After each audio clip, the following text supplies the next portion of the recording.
Hello there, everybody, and welcome back to Circling Seattle Sports on Converge Media. Charles Hamaker here, joined by Bel Garcia.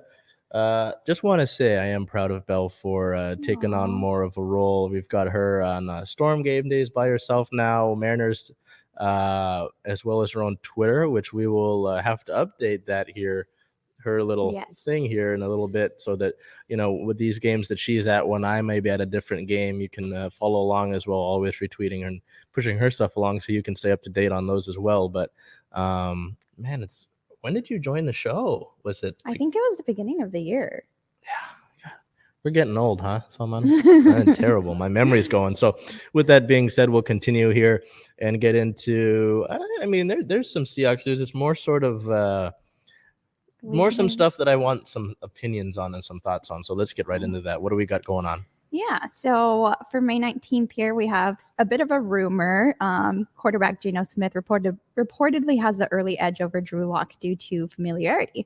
I know that this is actually funny because this is something that we had received a comment about before. Just kind of looking for your thoughts here. Like, it doesn't surprise me completely, just maybe as a warm-up until Drew Lock gets in the groove of things. But what do you think? Well, I think you're completely right. With the early goings, I believe OTA started today, or they will start today. So, yeah, with the report coming out that it's a familiarity thing, yeah, early on, that makes sense, right? But, just from what I've gathered from Drew Lock's time in Denver and just overall, if you look at it on paper, right, just age, his arm strength, and just a little bit of mobility compared to what Geno's got. And again, if Geno comes out and wins a starting job outright, I'm not gonna, there's a reason there's a quarterback competition, right? But for the stage that we're at, I think that initial report makes sense. Okay. And just more quarterback news here. The team has waived QB Levi Lewis. So he was an undrafted free agent. Quarterback room after Lewis was waived is now Drew Lock, Geno Smith, and Jacob Eason. And like we said, it likely Geno will start, and it'll be interesting if they ever do make that transition during the season to Drew Lock, or when they decide to. I have to figure both guys play some amount of games together. I don't think it's just going to be one guy the whole way. Yeah. But then I want to ask you, with that quarterback room that, compared to what we've had, is not necessarily ideal. Do you think they add to that? I know that, again, obviously the idea of a Baker Mayfield has kind of lingered around, has kind of been around here. There was an Instagram post by his wife I saw that. Yeah. So, do you think they add to that room, or is it just kind of, we've talked about it here before. I've looked at a Malik Willis, right? We've thought about stuff like that. Even at the very beginning, when Russell was traded, it was like, oh, maybe bring in a Cam Newton because of his mobility and all that kind of thing, and because he's a veteran. But it just seems like, as I've said since the draft, it just seems like they're staying put with what they've got because they believe in what they have. Yeah. Do you think that there is any possibility, even if small, that they add to that quarterback room? I don't. And just with the whole Baker Mayfield thing, because previously they didn't really show interest, I think these are the guys that they move forward with, and this is what we have to work with. I'm also not familiar with them seeking or being interested in anybody else. Have you heard any names thrown out there? Because it's I know that at a time they weren't interested in Baker Mayfield after previously being interested. And then now I think Cleveland's asking for too much, and again, if you've got, that's the thing that plays into it. And we'll get to it in legal news about Deshaun Watson, right? How long is he going to be out? Because you have to figure he's going to be out at least a little bit, which that's our own thing that we could talk about on its own, pardon me. But I think he's still got some value to them. So charging a whole lot doesn't necessarily make sense when it's like, hey, you might already keep him anyway. Why would, so I don't I guess you can play it into, he might be a starter for us still. That hadn't actually crossed my mind, surprisingly. So yeah, that's true. It's an interesting angle, but at the end of the day, like when we reach week 1 of preseason, I think we're going to be looking at the same quarterback room. Maybe bring in a couple veterans to just and maybe a veteran or two. I know last year they brought in Sean Mannion at some point to like kind of work it in, but he didn't. I don't think he stuck. Yeah. So I don't think so. No, I think they stick with what they've got. Moving forward here, on May 23rd, the team signs wide receiver Marquise Goodwin to a 1-year deal. Now, I want to get your interest on this. This happened. The contract details of this haven't been released, like money-wise. It's just a 1 year, according to Spot Track. Yeah. Obviously, you've got DK Metcalf and Tyler Lockett. Mhm. Okay, it's just for this year, right? We won't look past this year in terms of contracts and all that. For this year, does this tell you anything about D. Eskridge? Because he got drafted in a place where some people thought he might have been a reach. He's already a little bit older than the standard draft pick, right? I think he's like 23, 24 now. And this is like, what, second year in the league? And he just hasn't been able, even when he was healthy, he wasn't seeing those immediate third wide receiver snaps. And he just has not been able, at least after a year, right? You know, you can't judge everything off of 1 year.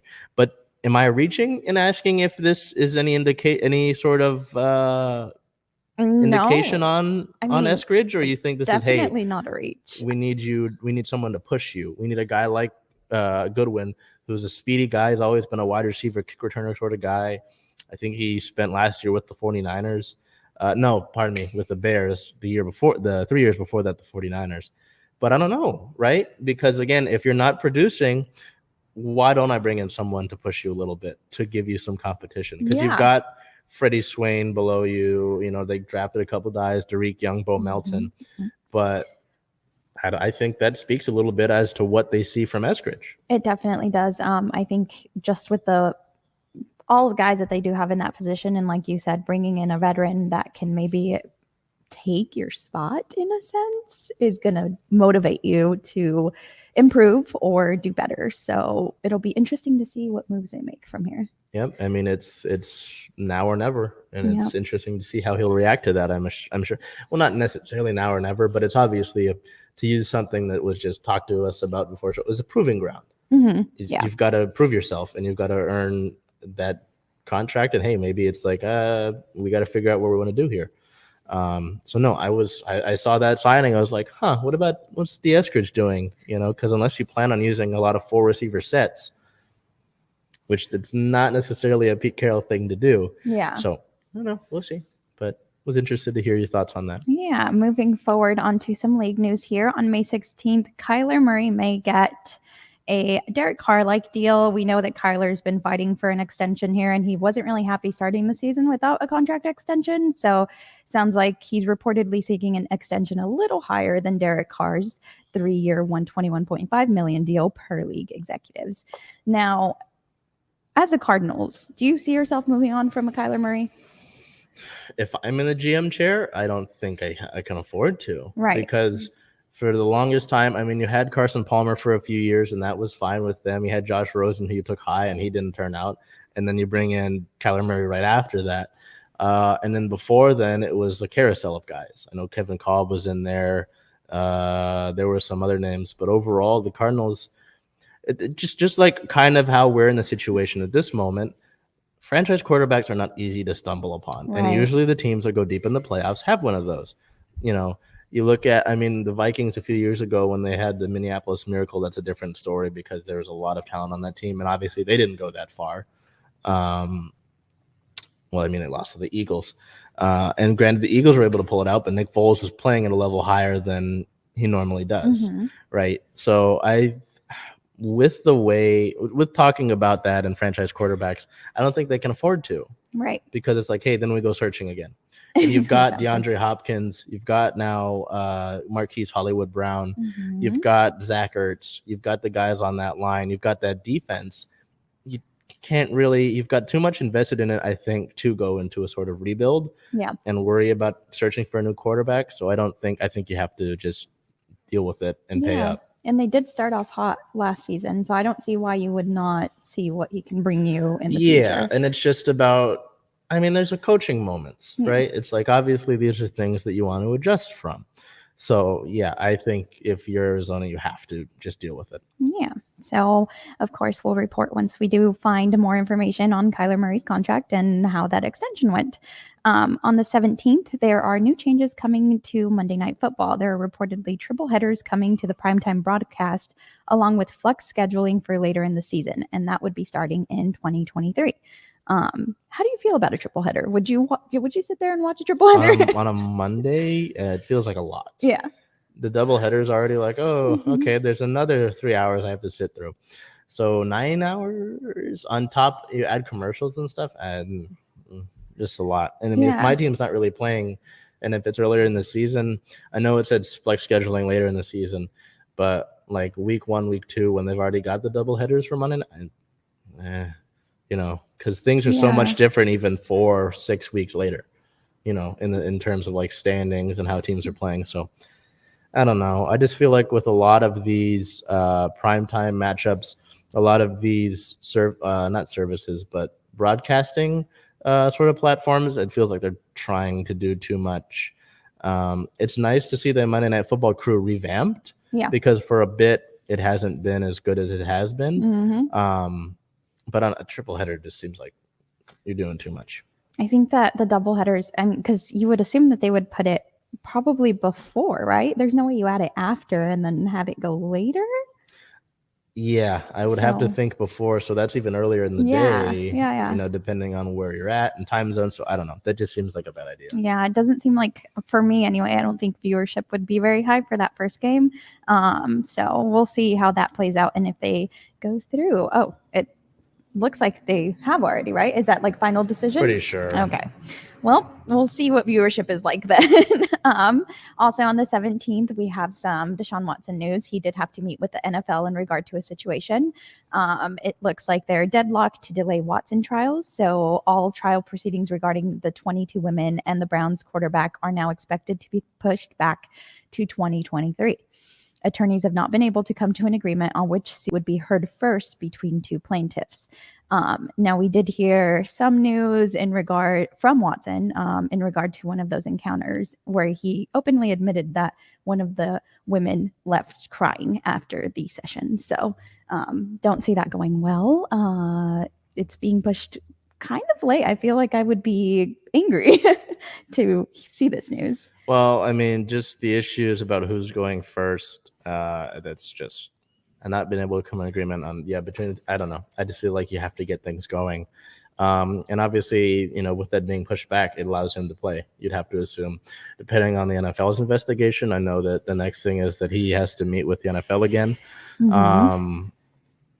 It's just a situation where it just seems like there's a lot of red tape, I guess, to go through. And I would rather have this dealt with sooner rather than later. You know? As an organization, I still don't kind of understand how you would willingly take all this on. But just like you said, Watson may need to meet with the NFL again. He might have to sit for another day of questions as multiple accusers are set to go on national television. So as more information comes. On the 18th, the NFL and the Bills made big donations in wake of the recent mass shootings in Buffalo.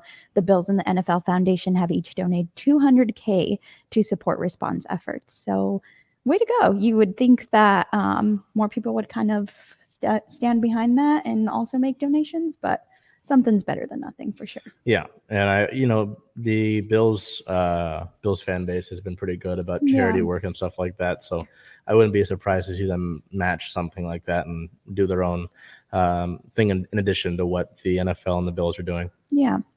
Moving forward here on the 19th, Greg Olsen will be part of the Super Bowl call. Former NFL and the Seahawks tight end will reportedly join Kevin Burkhardt in the Fox booth next February. And then on the 21st, Dan Schneider might finally be in trouble with the NFL. There is reportedly growing frustration with Commanders owner Dan Schneider that has other NFL owners counting votes to potentially force the team's sale. Not good news. No, Snyder's been, for lack of a better word, a scumbag, for the entirety of the time that he's been the owner of the Commanders. And to see that maybe there's finally some movement in relation to getting him out. I know that, the news about this is that finally the allegations are catching up. The other owners are all right. This seemed like the other owners seem to be like, all right, this is too much. There's too much around you. People are calling on us. There's just been too much with you. It's time to get them out. And I don't know why it's taken this long. I mean, I've followed this sort of information relating to Snyder for years. And so finally, the idea that they might be moving towards getting rid of him, I think it's just overdue. Yeah, agreed. I think that it needs to be done, and hopefully that's soon. Looking ahead here, that pretty much wraps up our NFL segment. What we have moving forward is in late July, and that would be NFL training camp. So we will transition over to our Mariners now.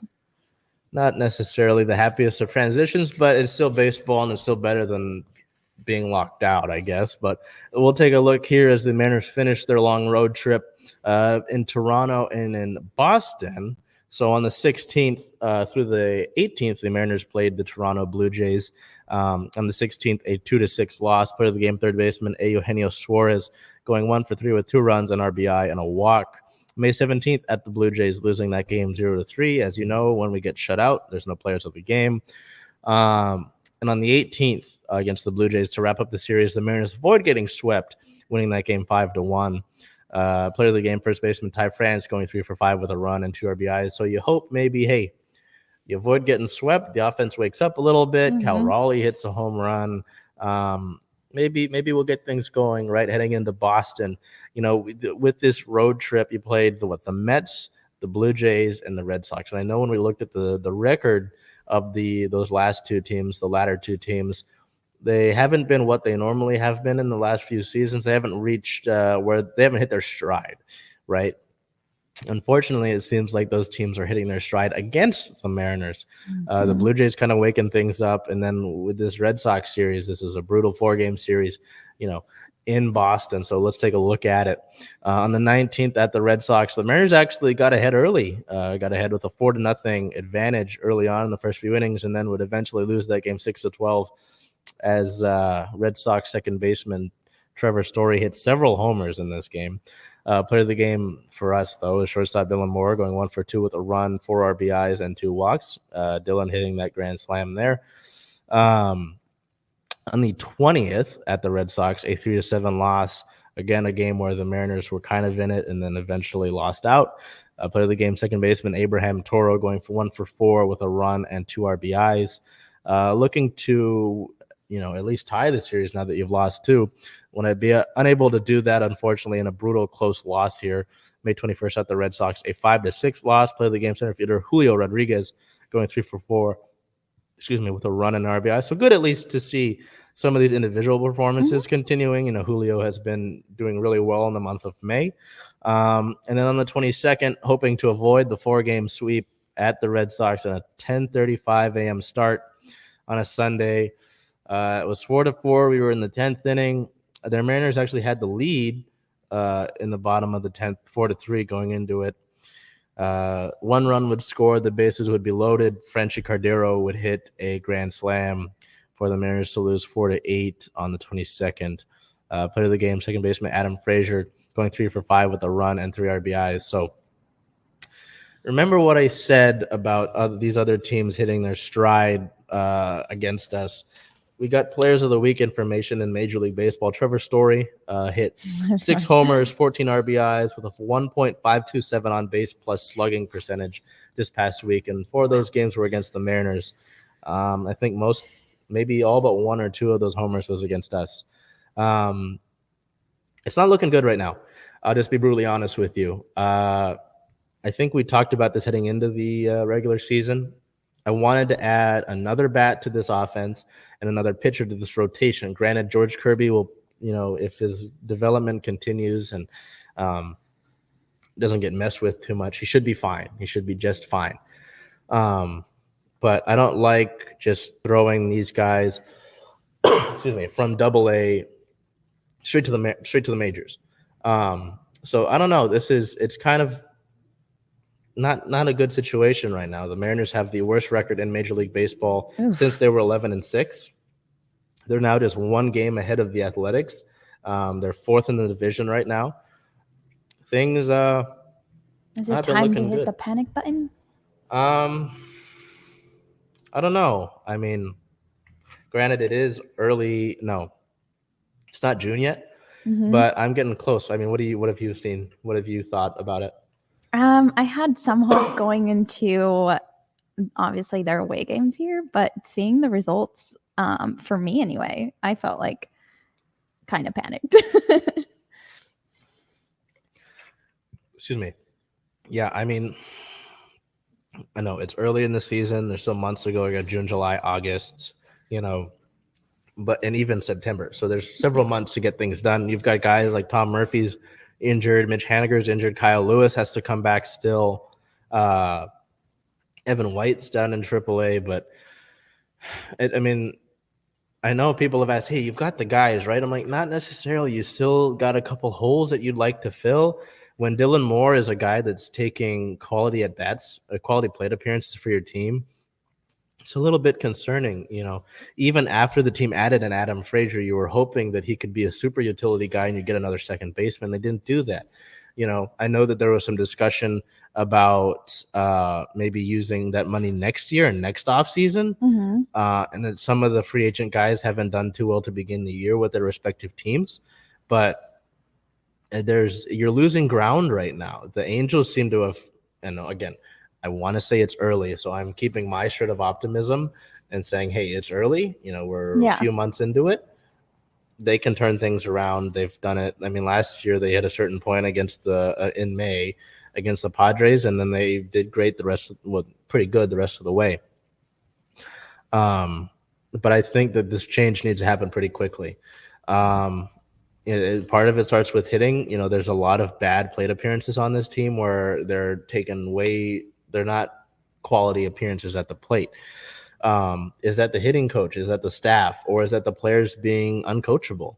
I know that might be some of it, but it's also since Edgar Martinez was the hitting coach, the Mariners have been bottom 10 in the league in things like hits per game and average. When it was Edgar, it was like top 15, top 10 in those respective categories for that time when he was here.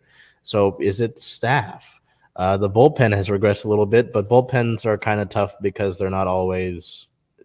Bullpens are kind of Jekyll and Hyde kind of thing. You can't really say, oh, they're going to have a good bullpen. Yes, you'll have quality guys, but I think people are expecting the bullpen from this year to be the same as it was, how great it was last year. But it's again, it's hard to replicate that success year in and year out with a bunch. And it's not, you don't even have all the same guys. And even in a bullpen, you have a couple guys that are injured. Ken Giles, a guy that was deemed a certified closer, is still injured, and we don't know when he'll get back. So there's a lot of things not necessarily going in the Mariners' way right now.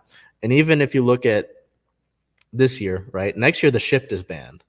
And a lot of the hits that the Mariners aren't getting would have been hits if the shift was banned. So there's a lot of things that are not going the Mariners' way. If you're asking me to make a concrete decision and stop beating around the bush, do I think they can turn it around? Yes, I think they can turn it around.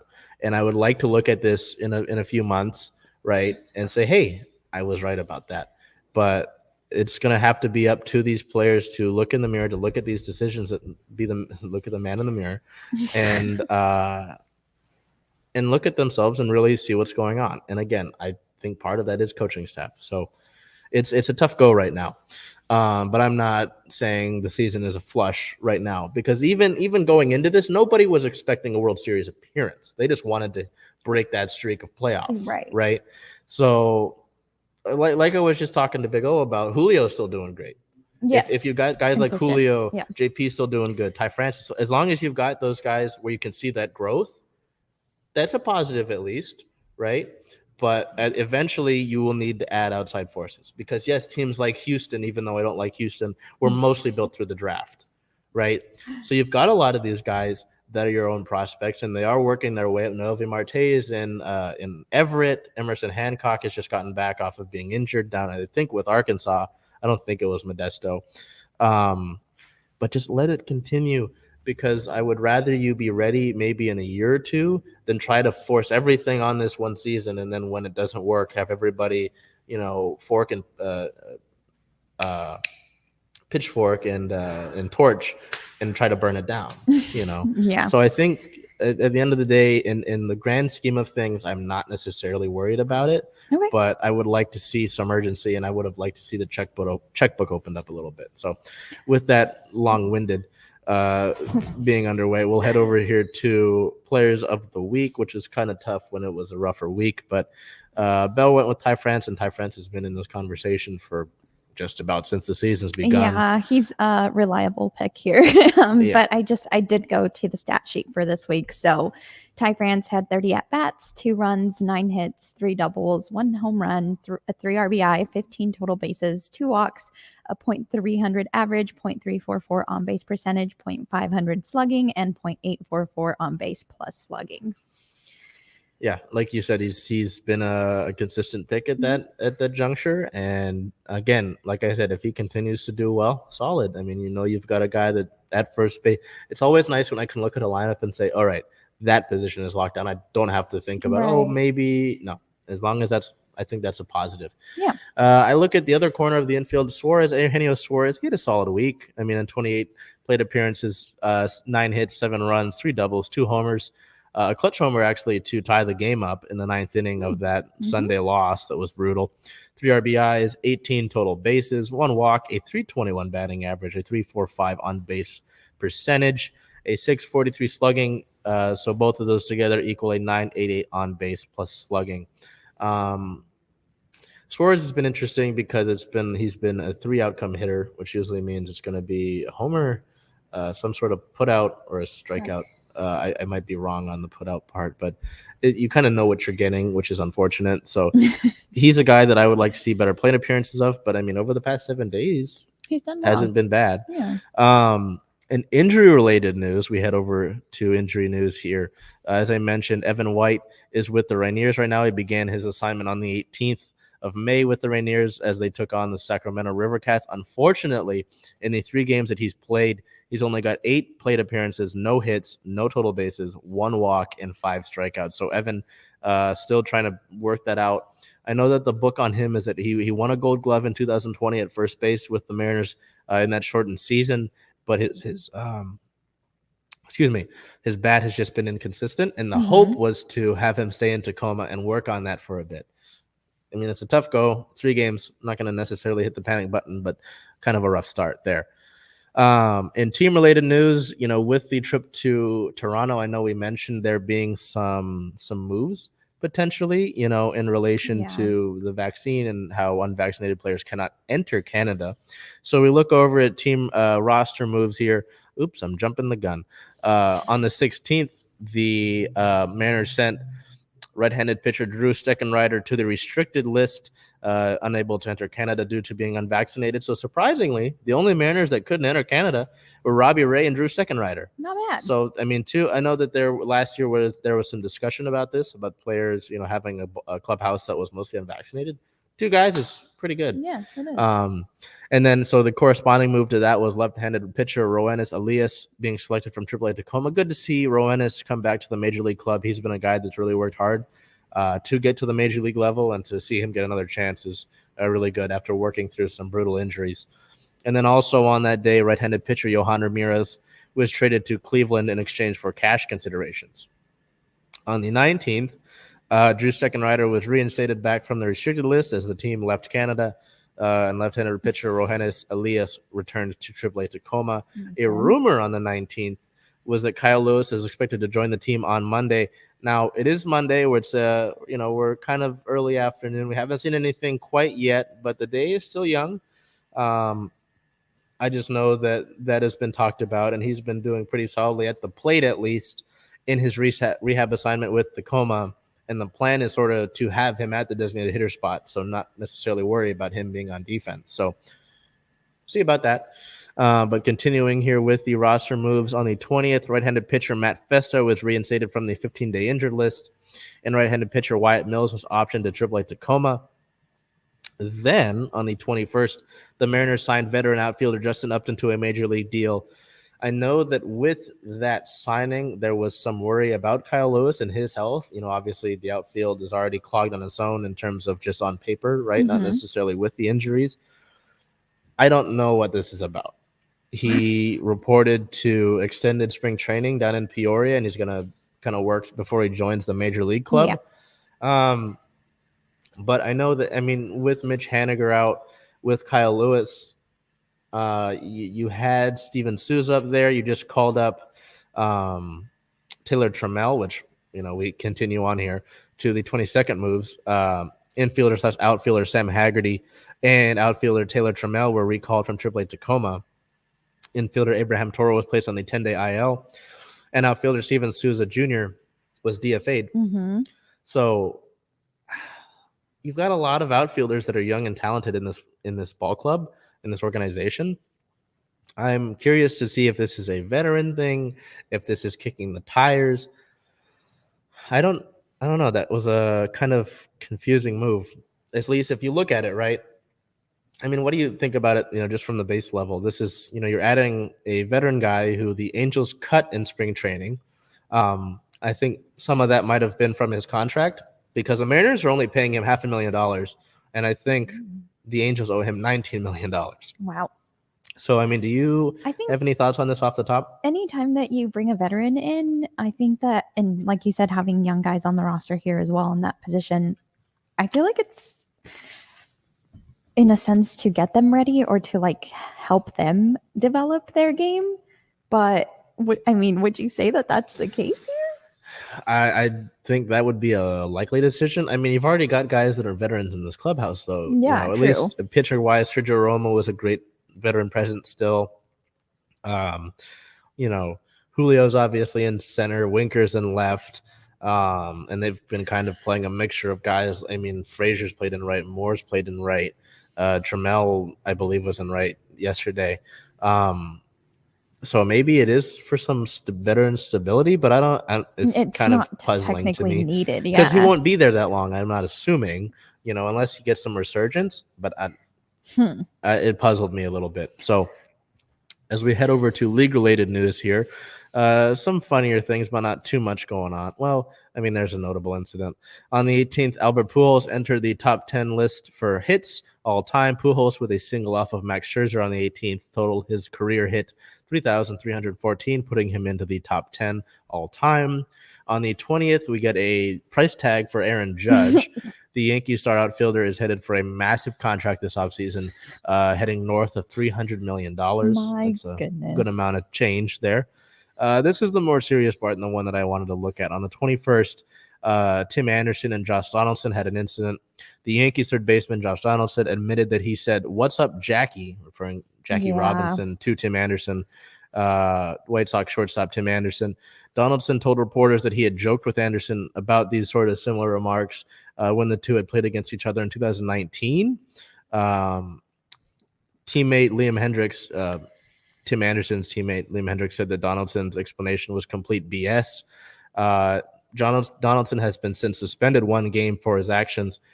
I think someone explained it best. I think it was actually the Yankees skipper said that this is kind of thing that, if you guys both know about it and it's an inside joke and it's kind of accepted between each other, sure. But it didn't seem like that was the case. This is just, I kind of bewildered by it.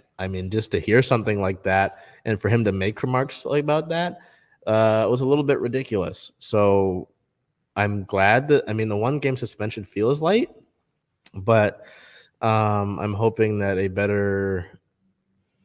I don't know. I would like to hear more about it and like to hear more background context. But I don't think there necessarily needs to be more considering what it is.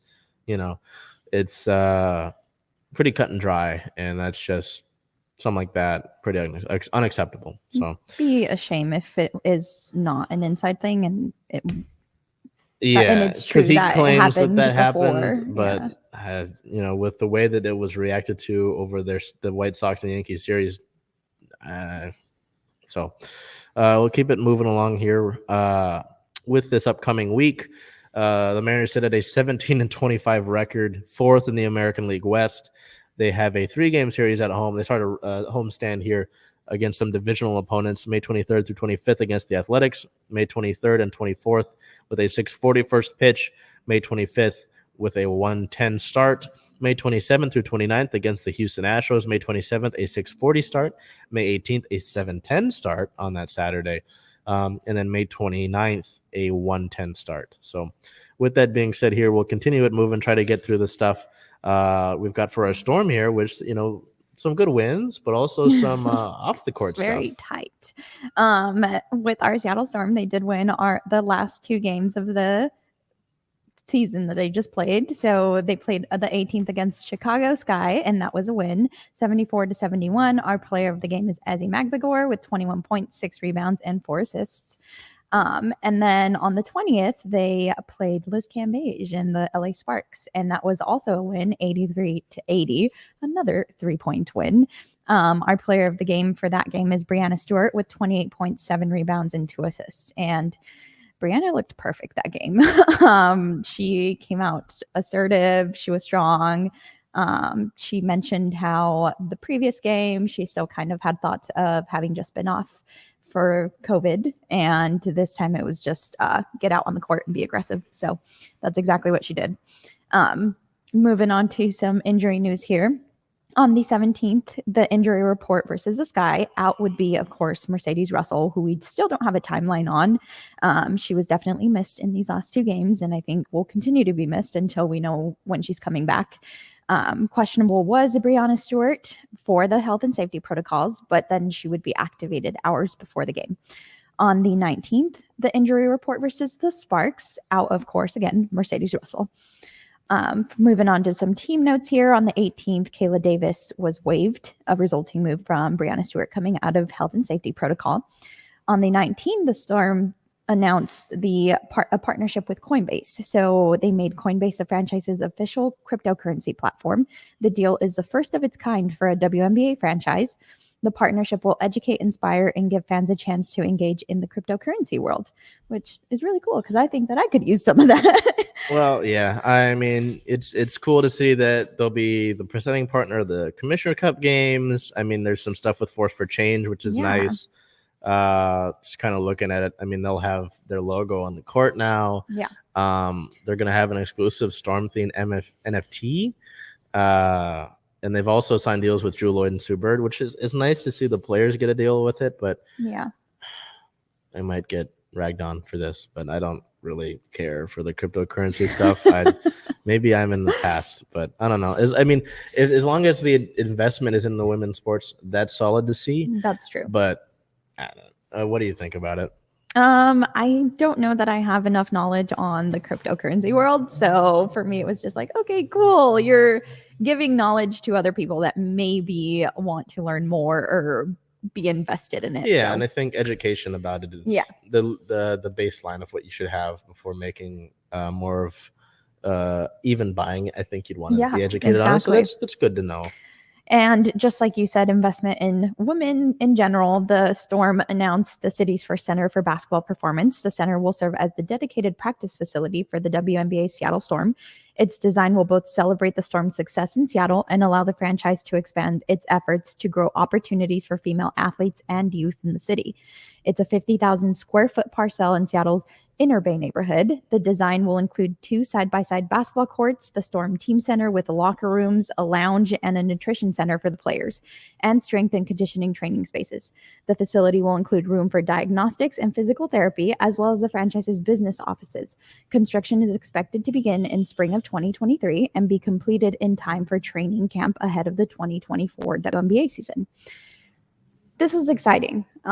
We did ask Coach Quinn about this during that LA game, and she is excited about the opportunity for this to maybe influence free agency. And of course, 4-time championships, she thought it was very well deserved. She said it was about time, actually. So yeah, this completely excited to have. She was excited to have an office as well, that she could have an extra change of clothes in because she says she never leaves. So, just exciting in general for the city. Well, it's interesting too, because this is something that actually had been talked about several months ago. I guess for them to make it official. And I think it was more so that they put in the paperwork to say, okay, this is going to go into effect. It was cool to see. And like you said, I mean, the winningest team in this city, People always forget that, which is annoying. But I think it was put simply best and just overdue and deserved. Yeah. Moving on to some league notes here. On the 17th, Russia is blocking access to Brittany Griner. Officials from USMC have been unsuccessful in multiple attempts to visit detained WNBA star Brittany Griner. That's a shame considering that her trial continues to be pushed, and so we're going more days without communicating with her.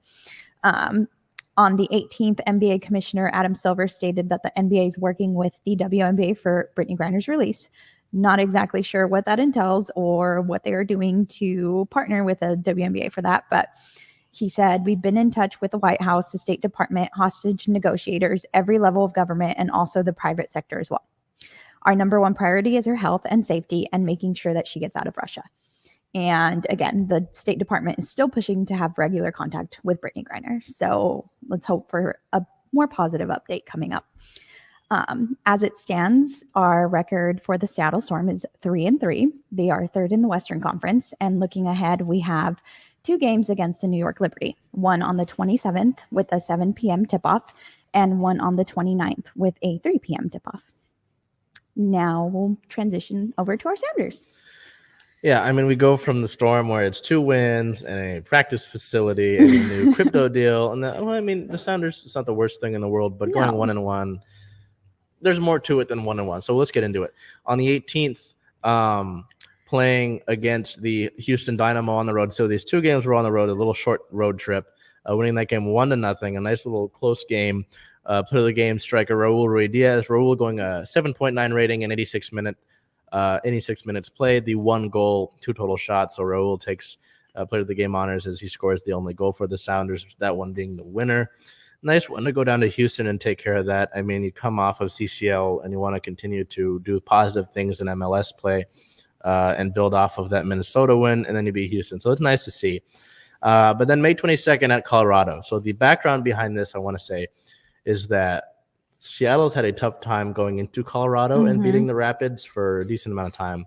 And in MLS play this season, so after this now continued, after this game, the Rapids have not lost at home yet. So that's 5 wins and 2 draws at home. And we look at that really quickly again, a 0-1 loss against the Rapids. There was some controversy. There was a penalty that might have been called and a foul on the Rapids goal that I think the referees agreed might have been called. But at the end of the day, with something that goes further than this, kind of sticks with my UW softball. So tune in to Woof Wednesdays if that's something you want to talk about. But you don't want to let referees decide the game. Right. You'd like to make it so that, hey, there might have been a bad call, but we played better than that. We don't have to worry about it. But again, it's granted the circumstances. It's tough to win in Colorado right now, and it's been for the Sounders for a decent bit. And they got 6 points in 1 week. You played several games over the past week. I'll take a 6-point week. So a little bit of a mixed bag, but overall, again, I wouldn't panic. In team-related news, we've got some little bit of historic achievement kind of thing. On the 18th, the team signed goalkeeper On the 18th, goalkeeper Stefan Fry moved into 3rd place in MLS history for career shutouts.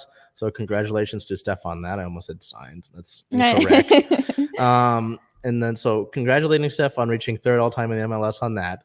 And then on the 20th, Christian Roldan and Jordan Morris were called into the U.S. men's national team summer roster. So big there to see both of those guys make it.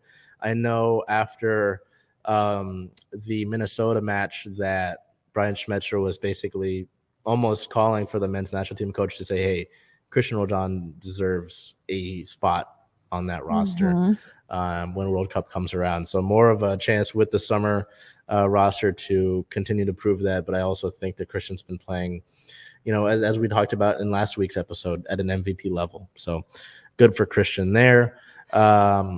To wrap that up and to look into this upcoming week, the Sounders sit at a 4-win, 6-loss, 1-draw record in MLS play, which is good for a 12th in the Western Conference. Their next matchup is May 29th versus Charlotte with a 6:30 p.m. Pacific time start. Charlotte is playing their inaugural season, and they've I didn't necessarily expect Charlotte to have a huge following in soccer. Obviously they've got a decent following with the Panthers, but they've showed out in the home games they've had. So interesting to see how their club will do against us up here in Seattle. I would transition over to Kraken news, and we didn't necessarily have anything. We had some league news, but there's nothing else besides that. I do have an update on that.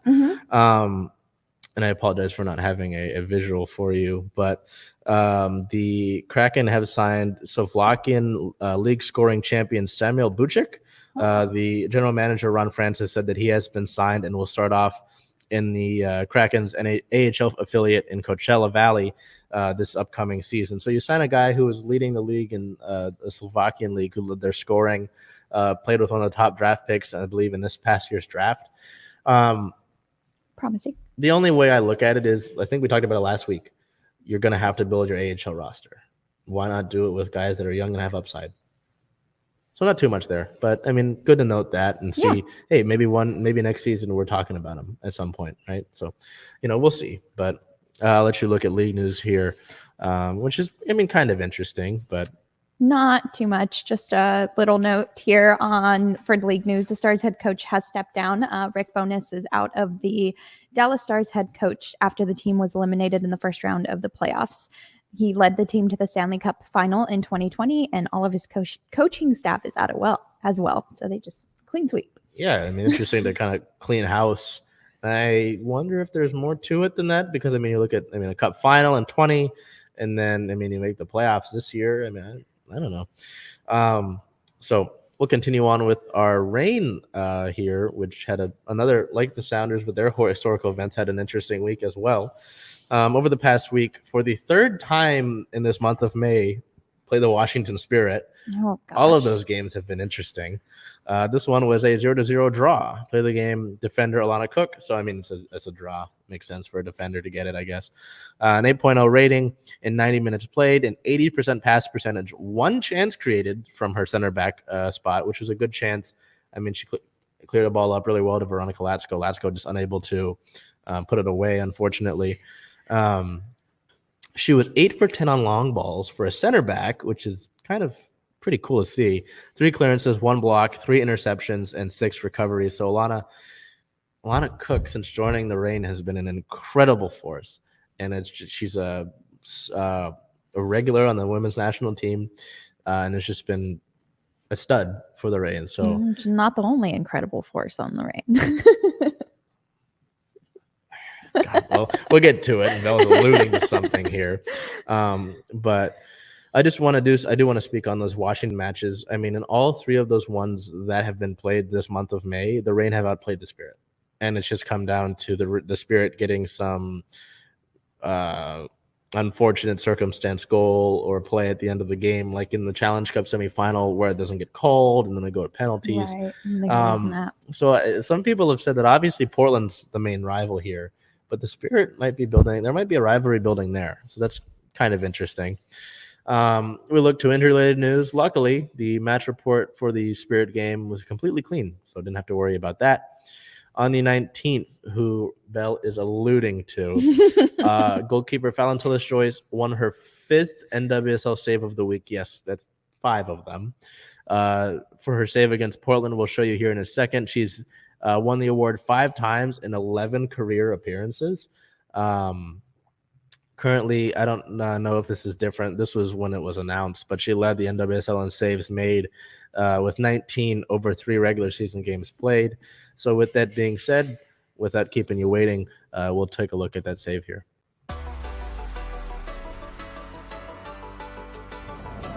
Sinclair up the middle. Sophia Smith. Saved by Tillis-Joyce. Big time play on that breakaway. Well done from Tillis-Joyce to come off her line, make herself big, and deny the opportunity from Smith.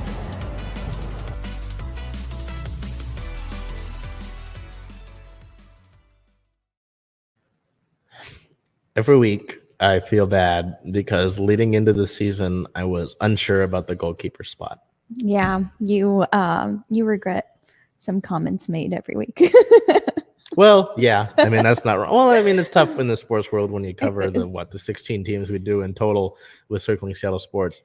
I'm going to be wrong here and there. And it's better to be surprised. Yes. No, I mean, I was unsure. I wasn't saying, oh, no, Fallon, no. Yeah. I was just like, hey, I don't know. And she's certainly continued every week to pull it out. So it'll be interesting to see when the regular season's done how many of those she's got. Oh, for sure. I don't want to predict, but she's on pace. So we continue here with the match on the 22nd. There was a lot that went on. The Reign were celebrating 50 years of Title 11. The first 3,000 fans who attended the match received rally towels courtesy of Gatorade, who are invested in the promise of Title 11. The match-worn jerseys from the Reign, featuring a special patch from Title 11, will be auctioned off to support programs that inspire and empower girls through soccer. And this was last night. I don't know if these numbers have changed, but if you can kind of see here sort of the numbers of the prices for those auctions, I mean, it was a little bit ridiculous. I was hoping to get my hands on one of them when they were like at a bid of 125. And that's obviously not going to happen with most of them. I think they're all at least near like 700 now, but it's good to know that, these are being auctioned off for good reason. And to basically just continue on what Title 11 is about and continue to push that along. I'm going to try to find you updated numbers on that here. But no, I mean, it was good to see, and I'd like to see them continue to do stuff like that, because obviously the market for these things is there. And as long as you can do it so that it positively impacts these women, I don't see why you don't continue to do it. Most of these numbers are similar. The minimum I'm seeing for an auction is 700, which is pretty solid. Fallon's is 1,500, which is, I don't think she's the highest. Rose Lavelle's 1,500. Just Fishlock's 1,800. Yeah, so good to know though that this money's going somewhere. It's not just they're just auctioning these off. Also, in relation to the celebrating the 50 years of Title 11, a halftime celebration announcing the building of a new rave mini pitch in Tacoma to support girls' access to soccer. So as long as you make these sports accessible, it's great to see. Continuing with these historic achievements that we talked about, first of all, Lauren Barnes, the captain of the Reign, a Reign original, one of the 3 players on the roster to still be with the club since its inception, reached 15,000 regular season minutes played in the National Women's Soccer League. She's the first woman in league history to reach that mark. Wow, 15,000 minutes. I mean, think about that. That's what? I can't even. It's how many games is that? About 166, I believe. Wow. All of them with the Reign. And I would like to say now, Lauren Barnes has been a consummate professional since she joined the Reign, since she started in this league, has been someone who always continues to push it forward. And just all I've heard from teammates and just in general from the media, how I've interacted with her, she's always been a consummate professional. Everyone says she's one of the kindest human beings that they've met and continues to be. I mean, you don't get to 150 matches, 166 matches, 15,000 minutes without earning your spot. And on the same team. Yes. Yeah, exactly. No, it's not some players that, some veterans in whatever league that, they still play, but certain teams are taking chances on them. She's been in the same place. I know even when I interviewed her, she was unsure about wanting to return to California because she's from California, and with the expansion drafts, right? The 2 teams from California, she gave a great answer to that. But to do all of them with the Reign, and just, it's tough to say. I mean, when the NWSL Hall of Fame becomes a thing, she's got to be in it right away. And to see her continue to play and wanting to seemingly play a few more years at least, I just wanted to take a moment to recognize that achievement because it is pretty incredible. I mean, 15,000 minutes, is it kind of hard to even fathom? I don't know, so... Lou, congratulations on that. And then also congratulations to forward Veronica Latsko, who reached 50 NWSL regular season games played, joining her teammate Bethany Balser, who reached the achievement last week, the 2 Reign players to reach that achievement. So, good to know that we're keeping track of these achievements because Jess McDonald, who actually plays with Racing Louisville, who the Reign played last week, I think she tweeted after the game, how many games have I played? Because she had not been recognized for 150. Wow. So good to know that the Reign are keeping track with that, and that we are Yeah. able to keep these, because you like to be, when you spend as much time as you Recognition. do in dedication in these kind of things, you want to be recognized for it, right? So in terms of league-related news and kind of women's soccer in general, women's sports in general, on the 18th, some major news broke in terms of the equal pay fight. Unions for the men's national team and U.S. women's national team ratified a new collective bargaining agreement with U.S. soccer that includes equal pay split of the World Cup bonuses, amongst other things. This new CBA runs through 2028. 90% of the money that U.S. soccer receives from FIFA for their World Cup participation will go towards these new contracts. A lot of it just seems like it was split down the middle. And I want to recognize, though, that this is obviously a huge moment, but not to think that it's over, because there's so much more work that could be done in the fight, not only for women, but for women's sports, for this money. And we just, as we continue to look here in so many different ways, like you were talking about with the investment of women with the Storm, when the investment is made and when the proper channels are given to these women, it produces. Mm-hmm. So it's like, enough with, we don't think it's going to do it. No, the examples are there. It's just about putting that into motion. So I want to recognize this achievement, but also know that there is more work to be done. Yes. Also on the 19th, more female history was made in relation to FIFA. FIFA picked the first women referees for the Men's World Cup. 3 women of the 36 referees were announced. Yamashita Yoshimi, Stephanie Frappart, and Salma Mukansanga will all be referees for the World Cup the Men's World Cup this upcoming time around. So with that being said, continuing to chug along here, the Reign sit at a 0 win, 1 loss, 3 draws record. So they're fighting. Before I get into it, like with the Mariners, I am not hitting the panic button. We're 4 games into the regular season. We're going to be playing till about October. Same with the Mariners. They'll get a win. win. There's a lot of talent on this team. There's a lot of depth on this team. I think they're fine. They're just working it out. Yeah. So looking into upcoming May 25th, this Wednesday versus the KC Current. That is a home game at Lumen Field with a 7 o'clock start. And then Sunday, the 29th versus the San Diego Wave. That is a noon start. As we head over to Seawolves, which Seawolves had a quiet week. So we're just kind of looking ahead here, Bel, at next week. No game recap.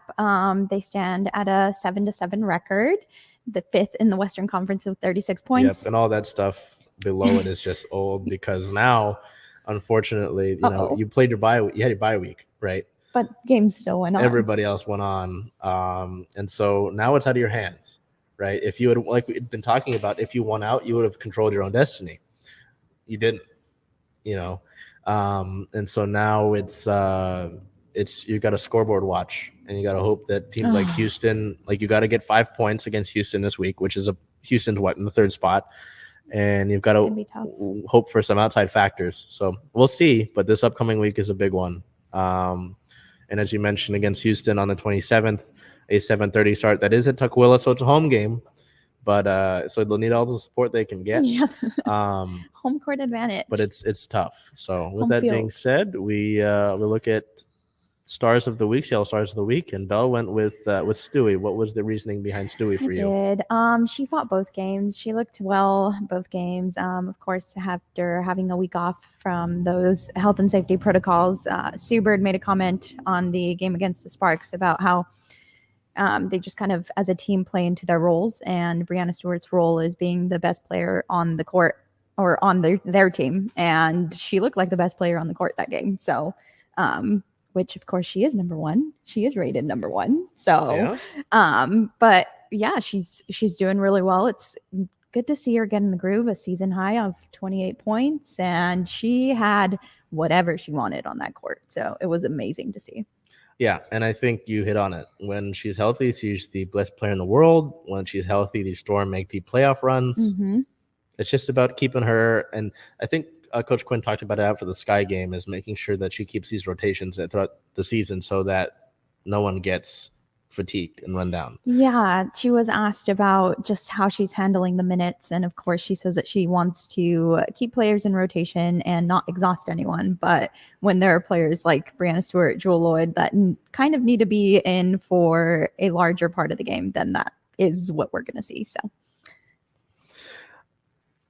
I think you hit on it pretty well. Yeah. I mean, again, it's not a bad pick at all.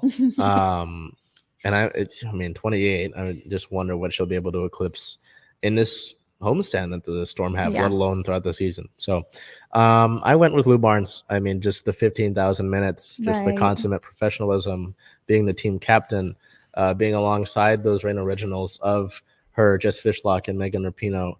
Just another Seattle Sports let you look at Stewie. Pick some damn great women to highlight this week. Yeah. So that's it for us this week. Kind of quieter on the Seahawks and the Seawolves fronts. The soccer teams, some historic achievements. The Mariners looking to kind of through the doldrums right now. They're kind of wading through. Yeah. The Storm on the up. You know, got to continue to keep moving. But overall, I'd say pretty solid. Yeah. And the weather's getting better too, so can't complain about that. With that being said, Bel Garcia with you. Bel will be actually updating from the Mariners game later today. We're going to be heading there basically right after this. And I mean, I'll see you the next few days. So with that being said, we'll see you next. Thank your director. So I'm on behind the camera doing some great drone work. I mean, if you don't check out what he's doing here with, I can't fly a drone like that. So, again, shout out all the people that you've got working for you, because, you know, Lord knows there's a lot of people here at Converge that do great things. With that being said, we'll see you next week. And until then, do what you can to make today a great day.